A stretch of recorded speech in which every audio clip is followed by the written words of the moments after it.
Assalamualaikum warahmatullahi wabarakatuh.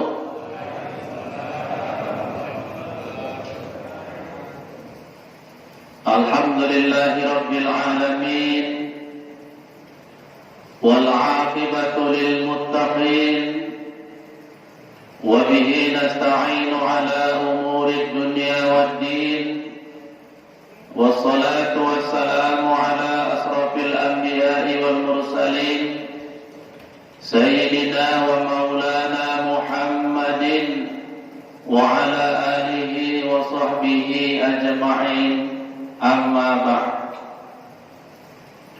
Qala Allah subhanahu wa ta'ala fi kitabihil karim,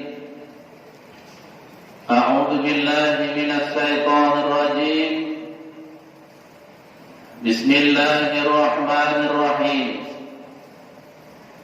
Wa idh ta'adzana rabbukum la in sakartum la azidannakum wa la in kafartum inna 'adzabi lasadid. Shadaqallahul azim wa shadaqa rasuluhun nabiyul karim. Wa nahnu 'ala dzalika minas shahidin was syakirin. Walhamdulillahi rabbil alamin. Alhamdulillah, segala puji dan syukur mari sama-sama kita ucapkan kehadiran Allah subhanahu wa ta'ala.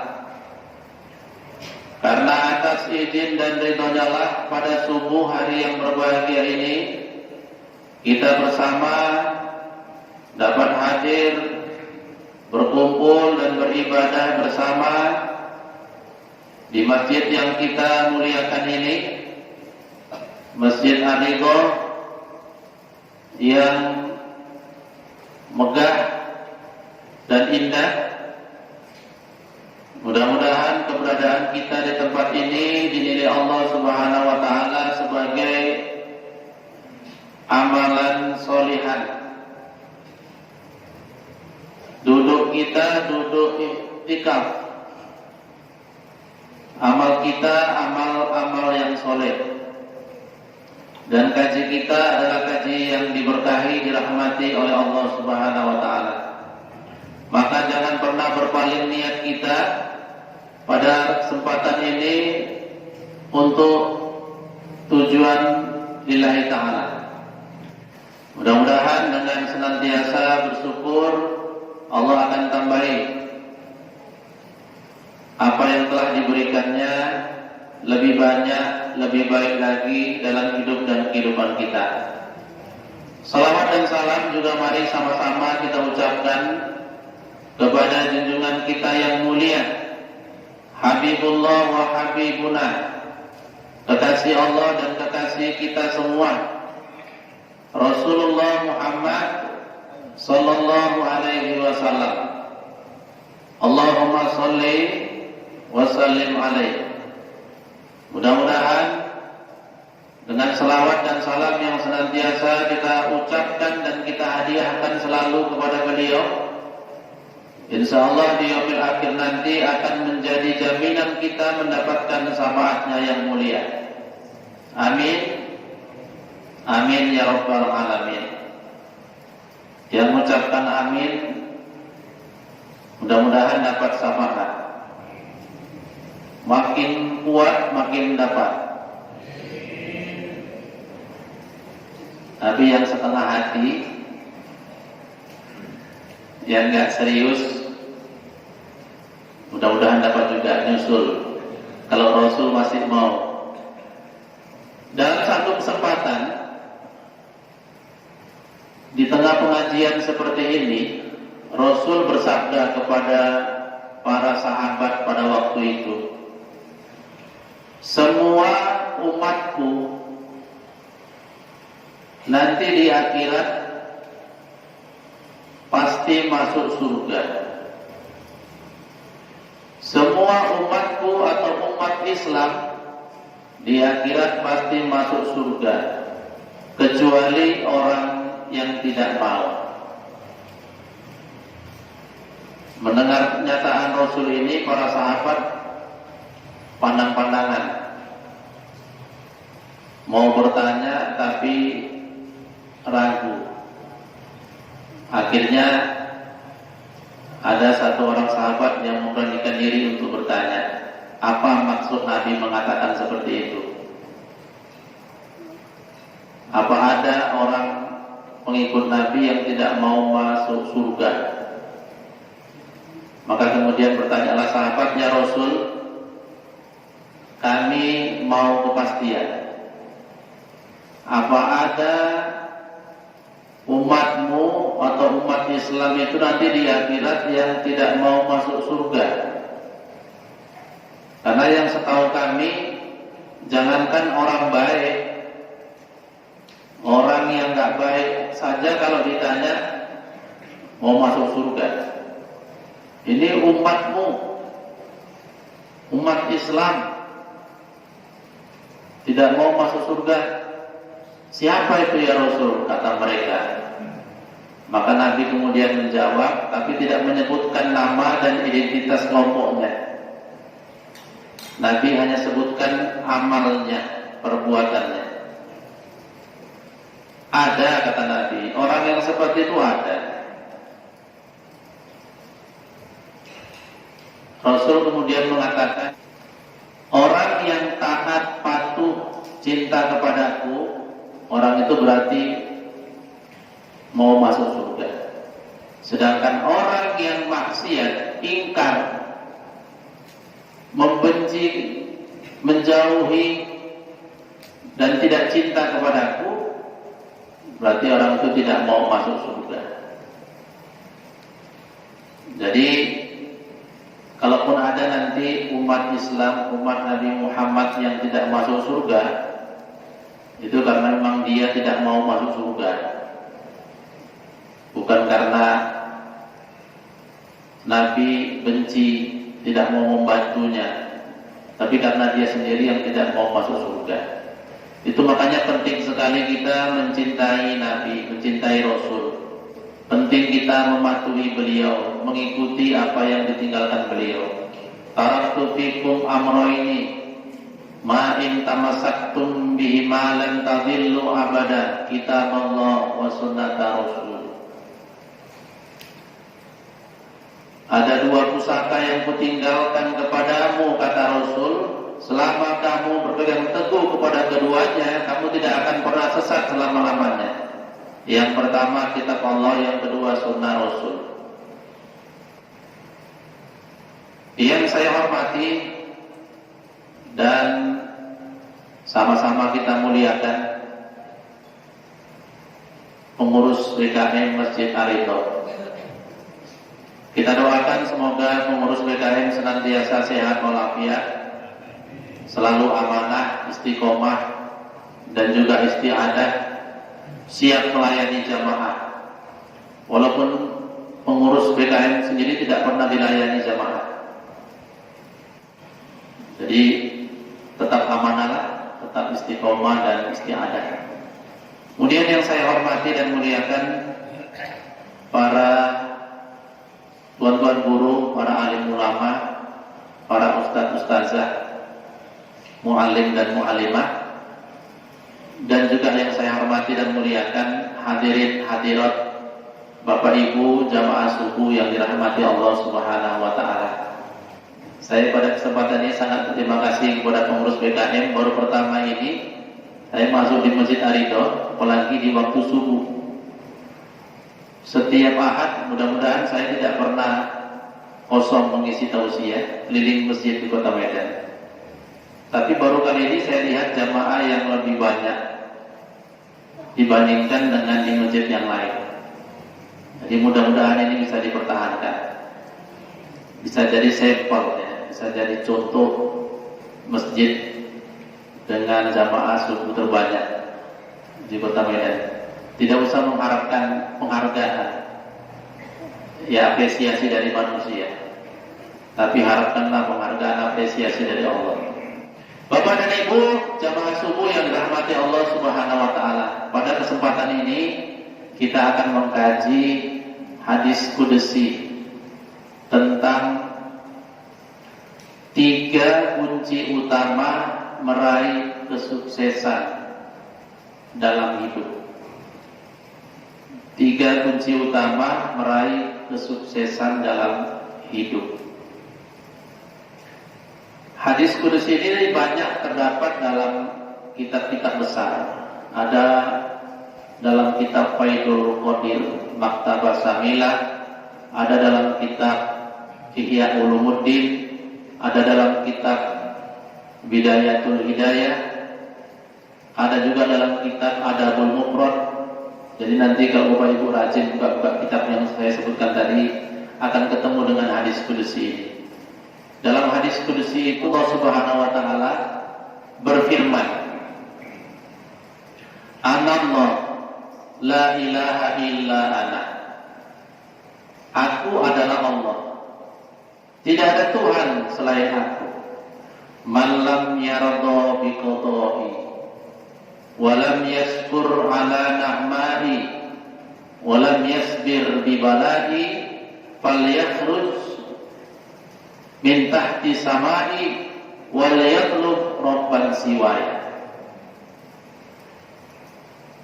Barang siapa yang tidak ridho, tidak ikhlas dengan ketentuanku, dan barang siapa yang tidak bersyukur atas nikmat-nikmatku, dan barang siapa yang tidak sabar atas ujian-ujian cobaan dariku, maka silakan keluar dari bawah langitku, cari Tuhan selain aku.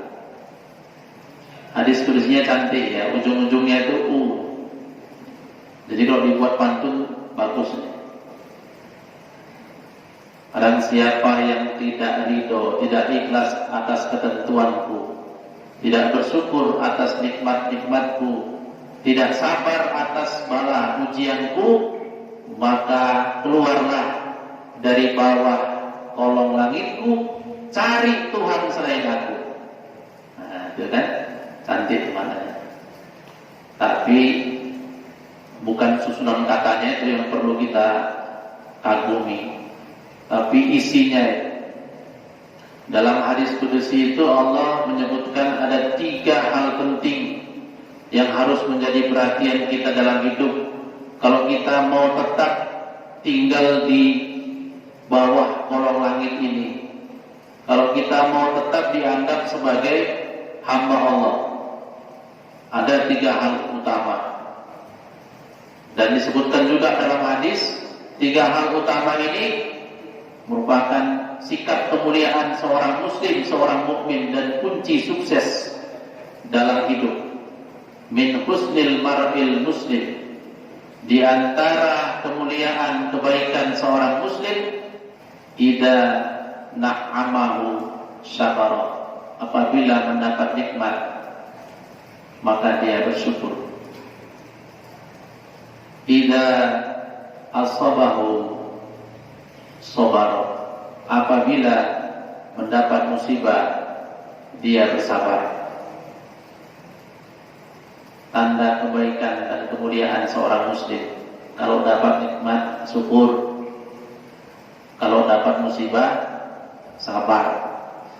Itu makanya syukur, sabar itu penting. Bapak Ibu yang dirahmati Allah Subhanahu wa taala, kita lihat poin yang pertama. Allah Subhanahu wa taala peringatkan kepada kita agar kita jangan sampai tidak ridho, tidak ikhlas dengan ketentuannya. Kenapa? Alasan pertama, karena yang Al-Khaliq, yang pencipta itu kan Allah. Yang Al-Makhluk, yang diciptakan itu kan manusia. Jadi yang namanya makhluk, lah itu mesti patuh, mesti tunduk kepada Khaliq, mesti nurut. Jadi kalau ada makhluk tidak mau patuh, tidak nurut, tidak tunduk kepada Khaliq, itu namanya tidak makhluk itu. Itu jadi tandingan, itu jadi saingan. Dan manusia ini termasuk salah satu makhluk Allah. Bahkan dari semua makhluk Allah, manusia ini makhluk yang paling mulia, makhluk super power dari semua makhluk yang lain, yang paling tinggi derajatnya. Bisa kita lihat dalam surah Ad-Din ayat 4, laqad khalaqnal insana fi ahsani taqwim, sungguh telah kami ciptakan manusia, insan, dalam penciptaan yang sebaik-baiknya. Jadi dari semua makhluk Allah ini yang paling bagus, yang paling utama, yang paling tinggi, yang paling mulia, manusia. Itu makanya manusia itu kalau dia menundukkan dirinya hanya kepada Allah, itu betul, itu pas. Kenapa? Karena dia makhluk yang pertama, makhluk yang paling tinggi. Tapi kalau ada manusia menundukkan dirinya kepada selain Allah, itu berarti menghinakan diri, salah itu. Jadi kalau kita bicara makhluk mulia yang pertama itu manusia, kemudian malaikat. Kemudian setelah itu bisa kita katakan jin, masuk alam hayawanat, hewan, binatang. Kemudian masuk alam nabat, tumbuh-tumbuhan, belum alam jamadat, alam imaterial. Tapi manusia yang paling pertama. Kalau manusia makhluk yang paling tinggi, kemudian dia tunduk kepada pencipta, itu kan cocok, pas. Dia akan tetap mulia. Tapi kalau dia tunduk kepada yang ciptaan Allah juga, padahal ciptaan Allah itu lebih rendah daripada dia, itu namanya menghinakan diri. Sekalipun kita tunduk kepada malaikat, itu sama dengan kita menghinakan diri, merendahkan diri kita sendiri. Kenapa? Dengan malaikat sekalipun kita masih lebih mulia.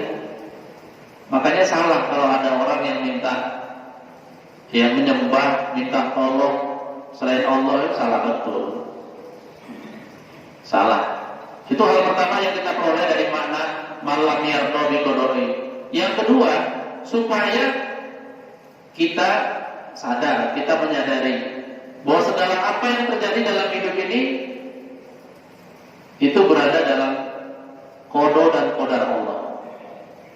Baik buruk, bukan baik saja atau buruk saja, baik buruk semua.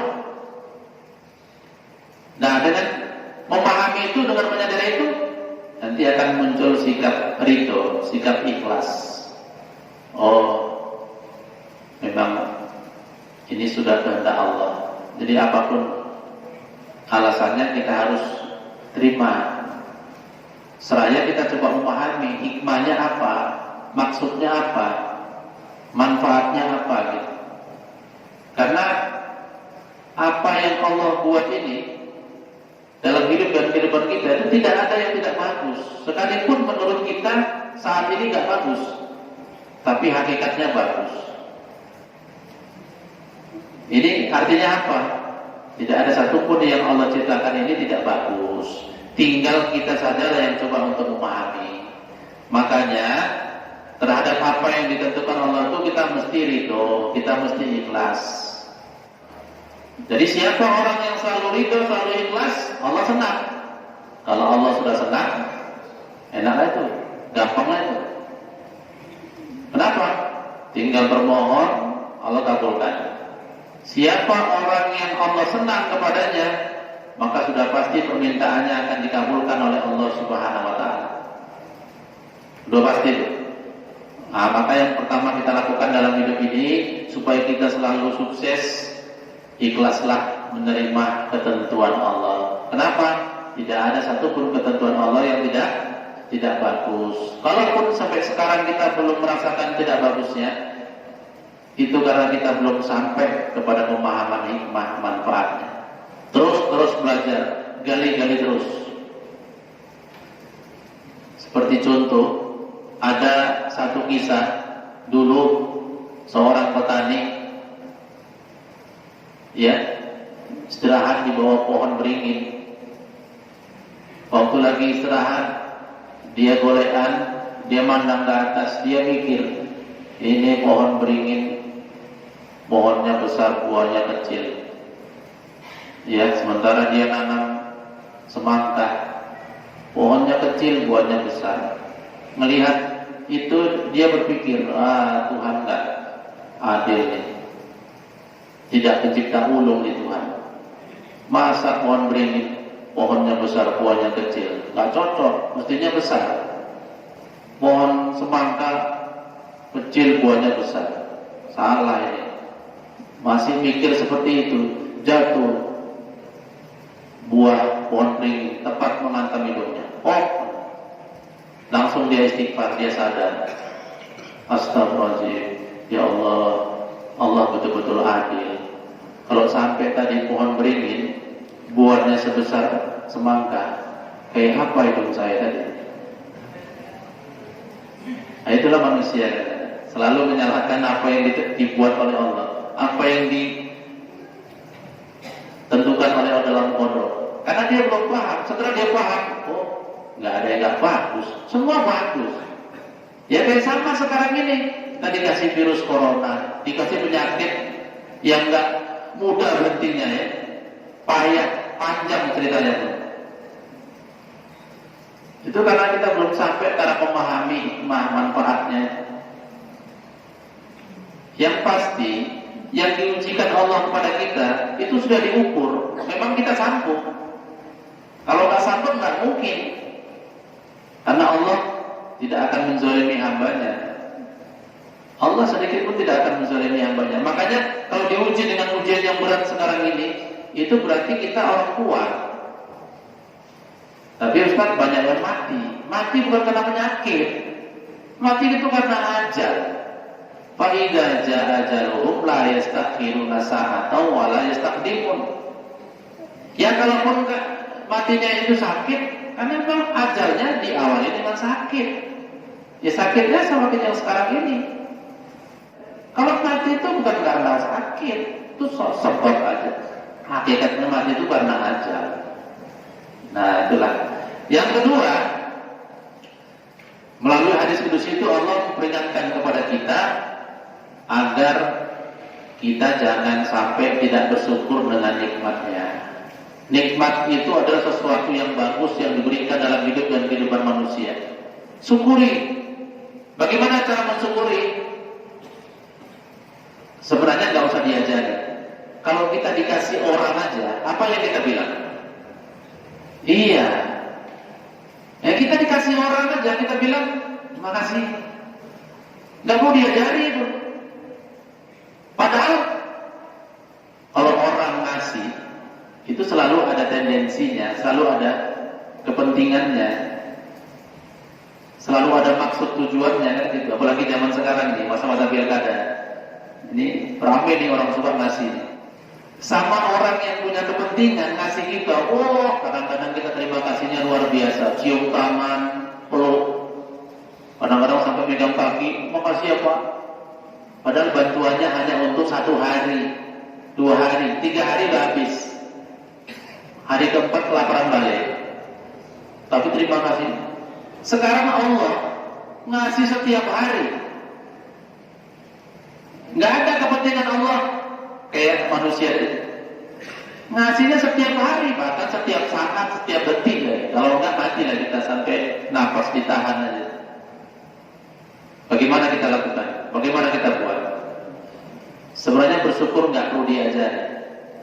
Kita lihat aja kalau kita mampu berterima kasih kepada orang, kita harus mampu berterima kasih kepada Allah. Caranya ya udah jelas.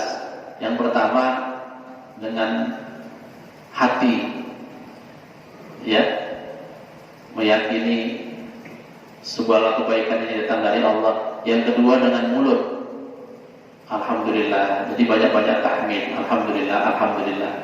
Dalam hadis yang panjang Rasul mengatakan apabila kamu dapat nikmat, ucapkanlah hamdalah, alhamdulillah, alhamdulillah, rabbil alamin.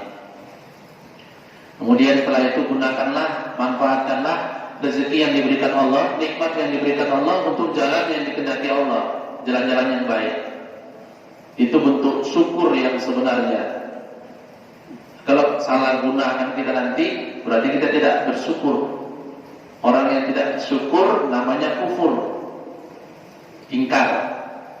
Dan bicara tentang kufur ini ada dua macam. Yang paling utama, pertama kufur akidah, yang kedua kufur nikmat.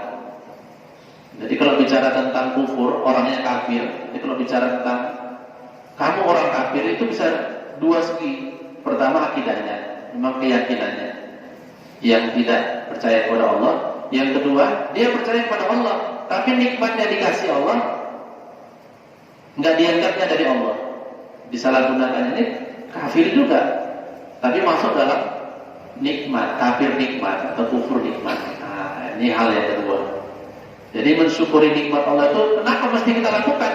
Karena Allah berjanji dalam surah Ibrahim ayat 7, la in syakartum la azidannakum wa la in kafartum inna adzabi lasyadid. Jika kamu selalu mensyukuri apa yang kuberikan kepada kamu, aku tambahin, makin kasih banyak. Tapi jika kamu mengkufurinya, mengingkarinya, diganti Allah nikmat tadi dengan azab, dengan kesulitan. Makanya Bapak Ibu, kalau kita kesulitan hidup, terutama kita kesulitan dalam ekonomi, yang sedikit dikasih Allah itu syukuri, supaya dikasih banyak. Kita kan kadang-kadang selalu merasa kurang ya dengan biaya ekonomi, biaya hidup ini. Kalau kita hanya selalu merasa kurang, akan kurang terus. Tapi kalau yang sedikit itu kita gunakan dengan cara bersyukur, itu dikasih. Sedikit jadi banyak, banyak jadi makin banyak. Jadi kita bisa berkaca dari orang kaya. Kita bisa melihat dari orang yang selalu bolak-balik pergi haji. Kenapa orang bisa bolak-balik pergi haji? Kita nggak bisa. Penggunaannya itu tepat. Dia berangkat haji, dia berdoa, ya Allah, berikan aku rezeki yang banyak, aku akan datang balik kemari. Karena digunakan untuk seperti itu, betapa terus. Kita kan kadang-kadang kalau dapat rezeki banyak udah ditahan, disimpan. Jangan ada yang tahu, pelit. Padahal Allah mengatakan wa amma bi nikmati rabbika fahaddits. Kalau kamu dapat nikmat, kasih tahu orang. Dapat nikmat, kasih tahu orang. Nah, itu makanya sering diajarkan oleh orang tua dulu, kalau ada anaknya yang udah kerja, gaji pertama syukuran, gitu ya. Supaya apa? Gaji kedua nanti melimpah, gitu. Orang mendoakan. Ini enggak, kita kadang-kadang dapat nikmat diam-diam, dapat musibah jerit-jerit. Ada tuh? Nah, yang anggap pengalaman. Dapat nikmat diam-diam, jangan ada yang tahu. Dapat musibah jerit-jerit, tolong. Nah, ini salah, ini nggak bersyukur. Nah, seperti itu nanti diganti kesusahan. Ini solusi supaya kita bisa mengatasi masalah perekonomian, masalah biaya hidup kita itu kalau syukuri, insya Allah tambah mengganti. Yang terakhir, yang ketiga, melalui hadis kudusi itu Allah memperingatkan kepada kita, jangan menjadi orang yang tidak sabar atas ujian, cobaan dari Allah. Kenapa? Karena ad-dunya makanul musibah. Karena dunia ini adalah tempatnya ujian. Jadi siapa orang yang tinggal di dunia ini mesti mengalami ujian.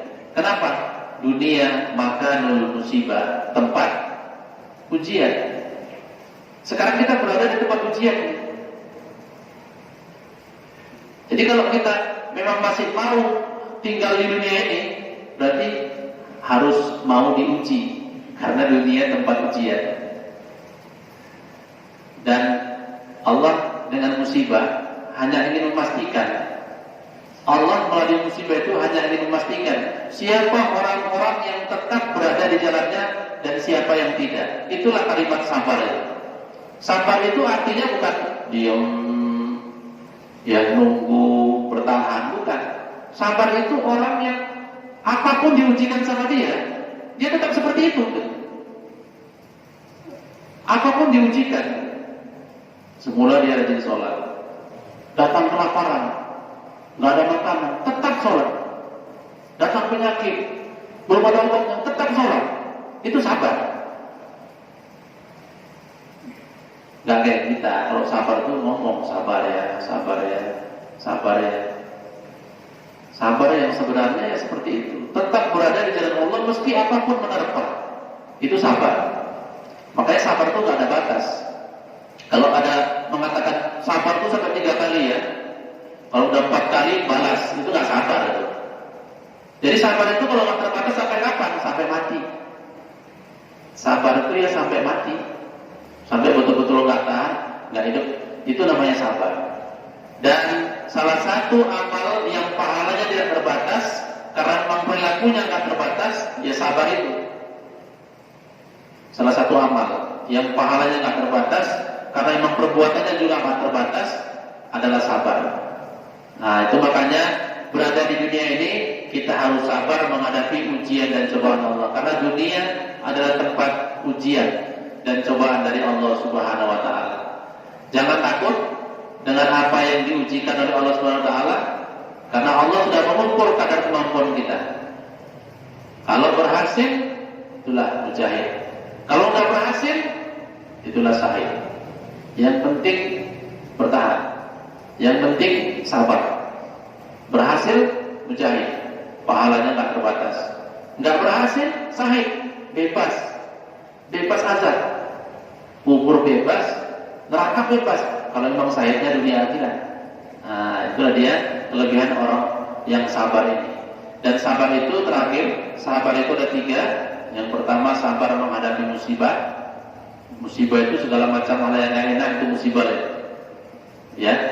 Kemudian sabar melaksanakan ketaatan ibadah.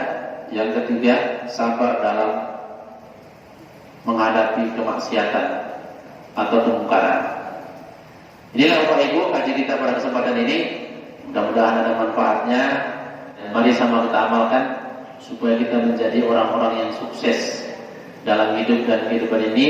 Ada 3 usaha. Yang pertama, selalu ikhlas. Yang kedua, selalu bersyukur. Dan yang ketiga, selalu bersabar dalam menjalani hidup dan kehidupan ini. A'udzu billahi minasyaitonir rajim. Bismillahirrahmanirrahim. Alhamdulillahirabbil alamin wassalatu wassalamu ala asyrafil anbiya'i wal mursalin wa ala alihi wa sahbihi ajma'in. Allahumma ij'al jam'ana hadza jam'an marhuman wa tafarruqna min ba'dihi tafarruqan ma'suman wahdina siratan mustaqima. Allahumma arinal haqqa haqqan warzuqna ittiba'ah wa arinal batila batilan warzuqna ijtinabah innal batila kana zahuqa. Allahumma dzakkirna minhu ma nasina wa 'allimna minhu ma jahilna waj'alna minar rasyidin. Allahumma la sahla illa ma ja'altahu sahla wa anta taj'alul hazna idza syi'ta sahla fasahhil lana umurana min umurid dunya wal akhirah bi rahmatika ya arhamar rahimin. Allahumma ya dafi'al bala idfa' 'anna al-ghula'a wal waba'a wal bala'a wal fahsya'a wal munkar wal fitana wasyada'id wasyuyuf al-mukhtalifah wal mihana ma zahara minha wa ma batan min biladina Indonesia khassah wa min buldanil muslimina 'amma.